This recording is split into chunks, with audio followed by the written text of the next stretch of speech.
Huwag niyo i-order ito.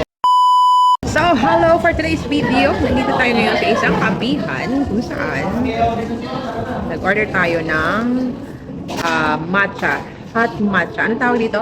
Matcha latte. Matcha latte. Siyempre kasama ko ang aking, wala niyo kung sino.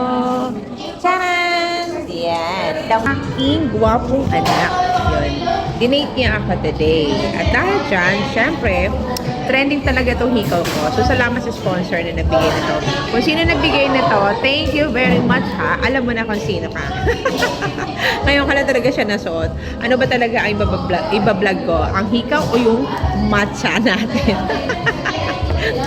Okay, so matcha latte. So, alam niyo na kung ano yung logo na yan. Okay, tingnan natin.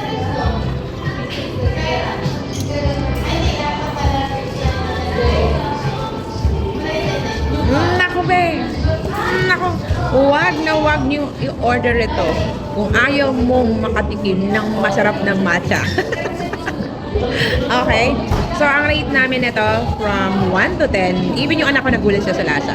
From 1 to 10, I would say 9.5. Siyempre, bawal sa atin na masyadong matamis. So, less lang ang sweetness nito.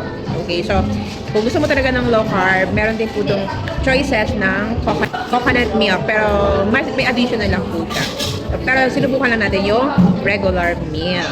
So, siya, madami lang kwento. Kung gusto niyo makatikim ng matcha na ganito, subukan nyo. Sa susunod natin pagkita. Bye!